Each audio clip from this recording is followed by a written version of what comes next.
पीपर के छावे डीजे नाचने वाली लड़की तो दम नहीं डीजे वाले तो क्या करेंगे चलो नाचो बजा रहा है प्रीतम कुमार धुरे। ये मोला काजल बना लेना हो तोरे नैना मोला काजल बना लेना हो तोरे नैना तेरी चेहरा ला देख लेना मैना ये मोला काजल बना लेना हो तोरे नैना मोला काजल बना लेना हो तोरे नैना।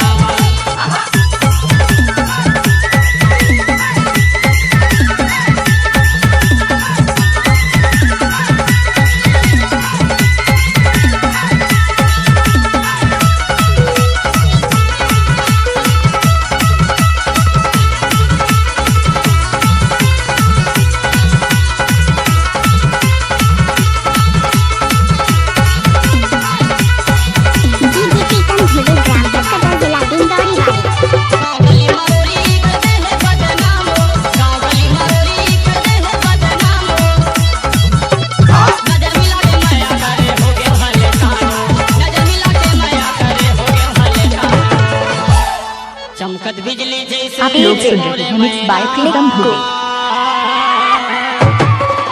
ये मोला काजल बना लेना हो तोरे नैना मोला काजल बना लेना हो तोरे नैना थोड़ी चेहरा ला देख लेना मैना मोला काजल बना लेना हो तोरे नैना मोला काजल बना लेना हो तोरे नैना।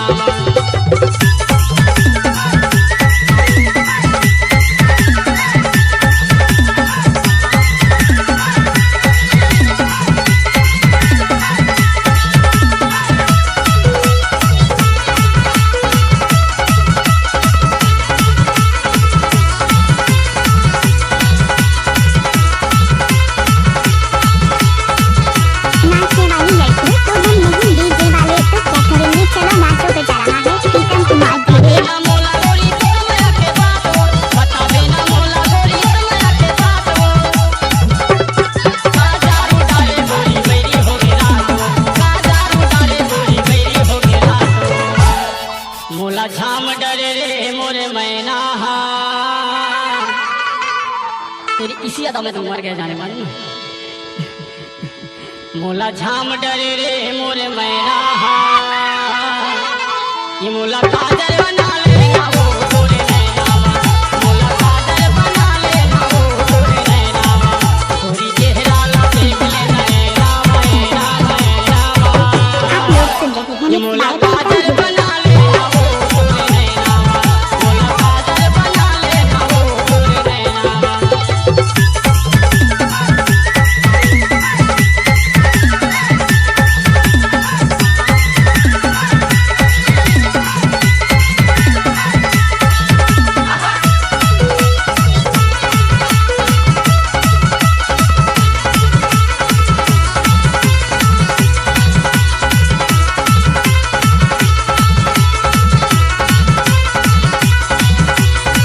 डीजे प्रीतम धुरे ग्राम हटकटा जिला डिंडौरी वाले।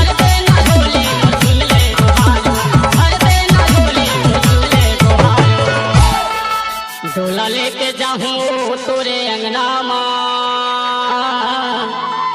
डोला लेके जाऊं तोरे अंगना माँ ये मोला काजल बना ले वो तोरे नैना मोला काजल बना ले वो तोरे नैना गोरी चेहरा ला देख लेना मैना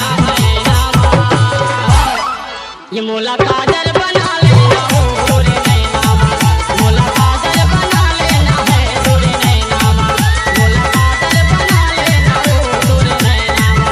हमारे नाची भाई एवं बहनों की हिसाब से नाची क्योंकि बॉक्स बाजार है। DJ Pritam Kumar धुरे remix